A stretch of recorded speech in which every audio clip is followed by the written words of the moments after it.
Assalamualaikum warahmatullahi wabarakatuh. Nah, anak-anak, bagaimana kabar kalian hari ini? Apakah sehat? Alhamdulillah, semoga kita semua selalu dalam lindungan Allah Subhanahu wa Ta'ala, dan kita semua sehat semua ya. Oke, sebelum kita memulai pembelajaran pada pagi hari ini, marilah kita berdoa. Silahkan untuk ketua kelas memimpin doanya. Baik. Oke, baik, terima kasih ya.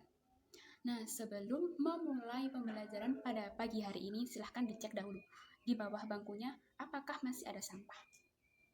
Karena kita harus belajar dengan kondisi bersih. Sudah dicek apakah ada sampahnya? Tidak ada. Baik. Nah, sekarang kalian harus membuka buku akidah akhlaknya. Nah, sekarang kita memasuki bab ke-9. Apa itu bab ke-9? Judulnya? Ya, melarang berbuat syirik. Oke, larangan ya berbuat syirik ya. Nah, bagi kalian siapa yang tahu apa itu syirik? Coba, saya ingin dengar. Apa itu syirik? Siapa yang tahu? Angkat tangan. Baik, oke. Kamu, apa itu syirik? Ya, baik. Terima kasih. Jadi, syirik itu adalah perbuatan yang sangat keji. Dosanya sangat besar loh. Jadi, perbuatan syirik itu perbuatan menyekutukan Allah. Jadi, menduakan Allah gitu. Menganggap Allah itu ada dua. Jadi, mereka tidak percaya akan adanya Allah. Orang yang syirik tidak akan pernah diampuni oleh Allah Subhanahu wa Ta'ala. Orang yang berbuat syirik itu namanya musyrik. Jadi mereka akan kekal di dalam neraka jika mereka tidak bertaubat. Syirik itu ada dua, yakni syirik kecil juga syirik besar. Contoh, syirik kecil. Syirik kecil itu seperti berbuat riya. Kalian tahu berbuat riya? Mereka itu misalnya beribadah ya, sholat. Biasanya sholatnya kalau di rumah itu cepat sekali, gitu-gini. Lalu pas waktu dilihat sama orang, mereka melama-lamakan sholatnya mereka. Seperti terlihat khusyuk. Padahal di hati mereka itu agar dilihat oleh orang, biar dia bisa dipuji. Yang kedua, contohnya seperti ini. Seperti di rumah sakit, kan ada orang sakit ya. Ada orang sakit, terus dia itu sekarat. Lalu dokter datang. Dan pasien itu selamat. Dan pasien itu berkata seperti ini kepada dokter. Dokter, kalau misalnya tidak ada dokter, mungkin saya akan mati. Nah, berarti dia itu menyamakan kedudukan dokter sama seperti Allah. Karena kan yang menentukan mati itu adalah Allah Subhanahu wa Ta'ala, bukan dokter. Jadi dia menganggap, kalau tidak ada dokter, aku akan mati nih. Alhamdulillah ada dokter. Itu tidak boleh. Itu namanya syirik kecil. Nah, syirik kecil kalau sering dilakukan ya, sering diucapkan, itu akan menjadi syirik besar. Nah, oke. Sekarang syirik besar. Siapa yang tahu apa itu syirik besar? Syirik besar yakni menyembah selain Allah, menyekutukan Allah lah. Menyembah selain Allah seperti ini, itu tidak boleh. Itu namanya musyrik. Syirik besar, sangat besar. Dosanya sangat besar. Tidak akan diampuni oleh Allah Subhanahu wa Ta'ala, dan dia akan kekal di dalam neraka. Yang kedua yakni percaya kepada peramal. Itu namanya syirik juga. Karena apa? Karena mereka percaya bahwa peramal itu besok akan terjadi, padahal kan belum tentu terjadi. Yang berbunyi, innal ladzina kafaru min ahli kitabi wal musyrikina fi nar jahannam khalidina fiha ulaika hum syarrul bariyah. Yang artinya, mereka ahli kitab, yakni orang musyrik, mereka akan masuk ke dalam neraka jahanam dan mereka akan kekal di dalamnya. Dan mereka lah seburuk-buruknya makhluk. Nah, ayo, seburuk-buruk makhluk loh kalau orang musyrik itu. Jadi kita semua jangan pernah ada yang terjerumus kepada kemusyrikan. Biasanya nih, kalau zaman sekarang kan percaya peramal. Biasanya pergi ke dukun untuk bertanya seperti ini. Mbah, pengen tahu dong, pengen kaya dong. Nah, itu dengan jalan yang tidak benar. Pesugihan kan? Tuh. Atau melukai orang lain. Biasanya seperti itu. Biasanya juga ingin diramalkan bahwa jodohnya kayak gimana, itu juga tidak boleh. Itu namanya percaya kepada peramal, bukan percaya kepada Allah. Karena jodoh, rezeki, maut ada di tangan Allah Subhanahu wa Ta'ala. Oke. Nah, sekarang cara menghindar dari berbuat syirik. Nah, siapa yang tahu? Pasti tahu kan kalian? Oke. Cara menghindar dari perbuatan syirik yaitu: 1. Kuatkan iman. Iman kita itu harus kuat banget.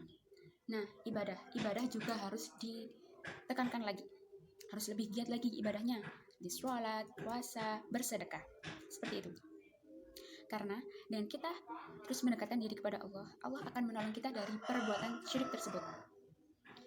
Jadi kita tidak akan mudah terjerumus ke dalam perbuatan yang sangat dosa besar itu. Yang kedua, bergaul dengan orang-orang yang terpujilah, bergaul dengan orang-orang yang benar. Tidak sembarang bergaul dengan teman yang tidak jelas. Semua harus selalu berhati-hati kepada siapapun yang kita tidak tahu dia itu baik atau tidak. Kita tidak tahu dia bisa menjerumuskan kita kepada hal yang buruk atau tidak.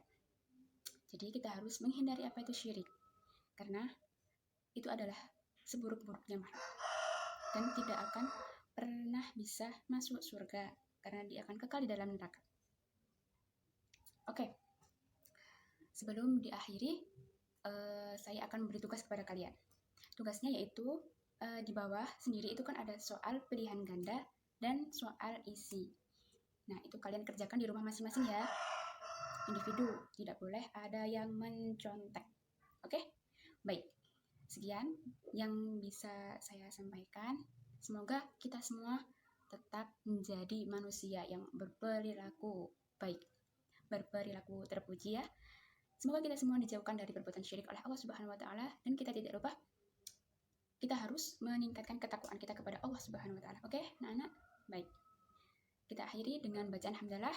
Alhamdulillahirabbil alamin. Assalamualaikum warahmatullahi wabarakatuh.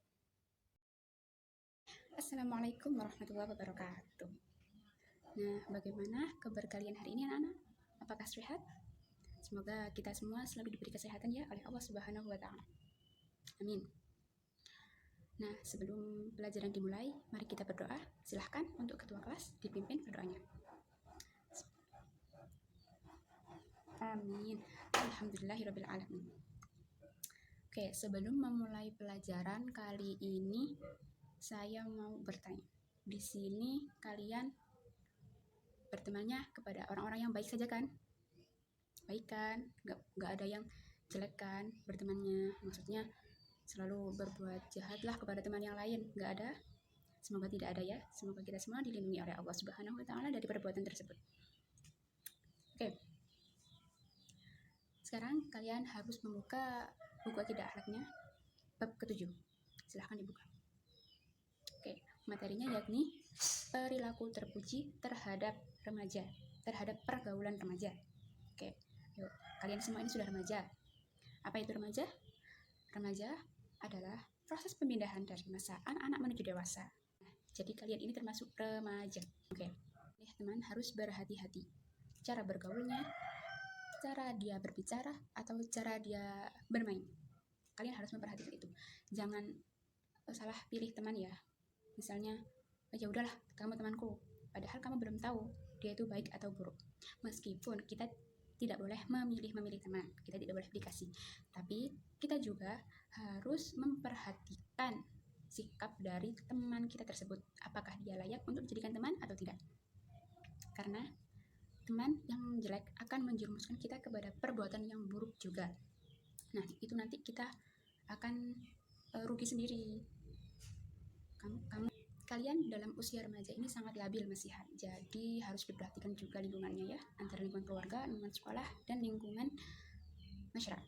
Alhamdulillah di sini sekolahnya berbasis Islam. Alhamdulillah kalian semua terjaga di sini baik-baik kan? Alhamdulillah, semoga saja ya. Baik.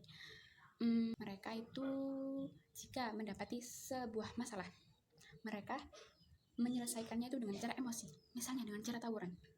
Padahal sikap terpuji bagi seorang remaja yaitu dengan cara mempererat ukhuwah, persaudaraan.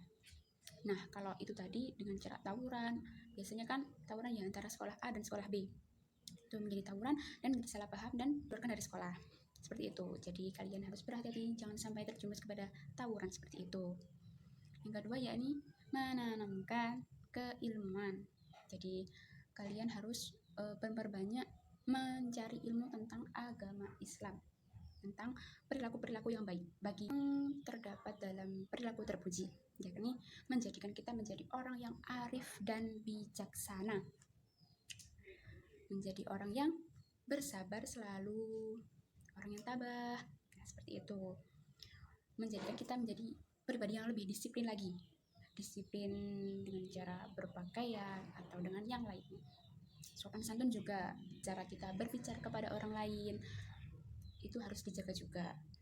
Karena kita harus menghormati orang yang lebih tua dan juga menyayangi yang lebih muda dari kita. Oke? Bentuk-bentuk akhlak terpuji bagi kita semua, bagi remaja seperti kalian ini, seperti zaman sekarang kan banyak ya yang mengumbar auratnya padahal dia masih remaja gitu, berpakaian yang ketat, berjilbab tapi berpakaian ketat, itu juga dilarang. Menutup aurat itu, jika ada teman kalian yang mau mengajak kepada berbuat buruk, kalian harus menasehati tuh. Nah, kalian bagi remaja-remaja, bagi kalian ini berperilaku terpuji itu juga seperti mengisi waktu dengan hal-hal yang bermanfaat. Misalnya ikut Karang Taruna Remaja Masjid. Kan sekarang kan ada ya, namanya tuh biasanya disingkat menjadi Remas. Nah, itu biasanya di situ menjalankan kegiatan-kegiatan yang positif juga di dalam situ. Seperti mengaji bersama, khataman, sholawatan, atau yang lainnya. Jadi kalian harus ikut serta seperti itu. Mengikuti kegiatan yang bermanfaat bagi kalian. Oke, selanjutnya kalian harus bersikap santun, tidak sombong. Sekarang banyak anak-anak remaja zaman sekarang seperti kalian ini berbuat sombong. Misalnya orang tuanya kaya, dia semena-mena terhadap teman-teman yang di bawahnya. Maksudnya yang materinya lebih di bawahnya daripada dia. Itu biasanya mereka sombong. Cara berkata mereka sombong, cara berpakaian mereka sombong. Kalau biasanya diingatkan, dia malah marah. Apa sih kamu iri ya? Itu tidak boleh ya. Bagi kalian yang masih remaja, umur kalian masih banyak bisa dilakukan untuk hal-hal yang bermanfaat. Jangan mudah terjerumus kepada hal-hal yang tercela, seperti perbuatan ini narkoba. Tuh tidak boleh ya. Jangan sampai kalian terjerumus kepada hal seperti itu, karena itu adalah haram. Yang kedua itu pergaulan bebas,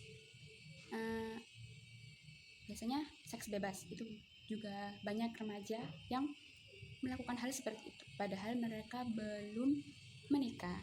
Banyak yang berbuat zina seperti pacaran. Itu jangan ya, kalian tidak boleh. Oke deh, kalau kalian sudah difitbah itu baru silahkan, tapi yaitu jangan pegang-pegangan kalian karena kalian bukan mahram. Baik, dari di sini ada yang ditanyakan? Paham semua? Oke, paham. Alhamdulillah. Jadi kesimpulannya, kita harus sebagai remaja, kita harus berperilaku positif, berperilaku terpuji, dilarang berbuat tercela, selalu mengingat Allah, menguatkan ketakwaan kita kepada Allah agar tidak mudah terjerumus ke dalam perbuatan tercela. Hati-hati dalam memilih teman. Oke, dalam memilih teman kita harus berhati-hati. Ingat, harus berhati-hati memilih teman pergaulan, karena dia nanti yang akan menjerumuskan kita kepada hal yang baik atau yang buruk. Terima kasih. Oke. Terima kasih. Itu saja. Wassalamualaikum warahmatullahi wabarakatuh. Assalamualaikum warahmatullahi wabarakatuh. Baik, selamat pagi semua kelas 12. Baik, sehat? Apa kabarnya? Sehat semua? Alhamdulillah. Semoga kita semua selalu diberi kesehatan ya oleh Allah Subhanahu wa taala. Baik, sebelum memulai pelajaran pada pagi hari ini, silahkan untuk ketua kelas untuk memimpin doa agar kita semua diberikan barokah oleh Allah Subhanahu wa taala dalam mencari ilmu.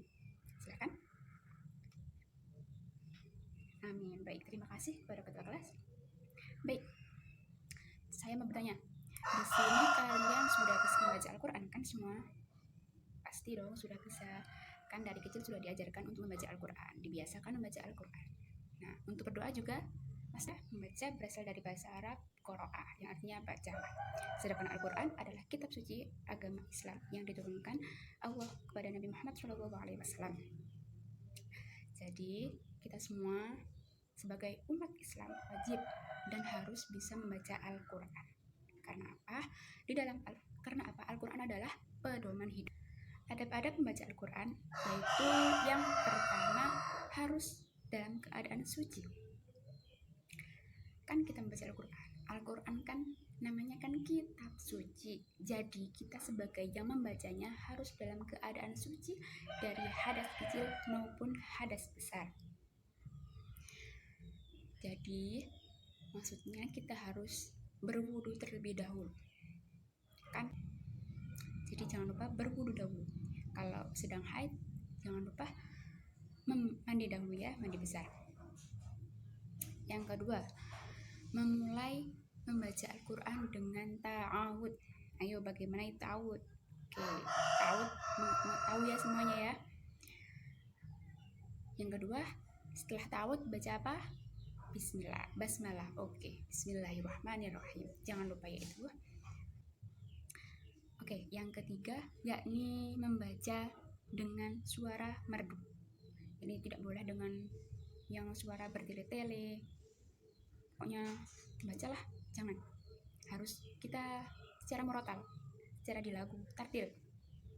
Dan perlahan-lahan, suara yang lembut, merdu gitu. Karena kita membaca ayat-ayat Allah. Jadi kita tidak boleh membaca dengan suara kasar. Kalau suaranya memang besar ya tidak apa-apa, tapi lebih dilirihkan lagi suaranya. Tidak boleh membentak-bentak, seperti membentak-bentak, tidak boleh. Memberikan hak-hak surah, memberikan hak ayat, seperti terdapat ayat sajadah. Kita harus membaca kalimat tasbih, subhanallah, walhamdulillah, wala ilaha illallah, wallahu akbar, sebanyak 3 kali. Itu ketika kita bertemu dengan ayat sajadah. Atau bisa juga dengan sujud tilawah. Baca Al-Quran itu menghadap ke kiblat ya, menghadap kepada Allah, menghadap kiblat. Oke, selanjutnya berdoa. Kalian semua pasti memiliki permohonan kan? Berdoa. Caranya yaitu berdoa. Berdoanya kepada Allah Subhanahu wa Ta'ala, agama Islam. Kita harus berdoa kepada Allah. Jangan pernah berdoa kepada siapapun selain Allah, karena itu hal yang tidak baik. Oke. Dalam berdoa itu juga memiliki adab-adab tersendiri. Siapa yang tahu apa adab-adab dalam berdoa? Tidak ada yang tahu? Oke, saya jelaskan. Adab-adab dalam berdoa itu seperti memohon dengan sungguh-sungguh. Memohon kepada Allah dengan sungguh-sungguh. Yang kedua, menghadap kiblat. Berdoa dengan menghadap ke kiblat. Karena apa? Doa itu ada yang bersifat permohonan dan ibadah. Kalau berdoa ibadah kan seperti sholat, itu termasuk berdoa dalam ibadah. Kalau permohonan ya kita seperti kita semua ini. Selanjutnya ketika berdoa kita harus menunduk.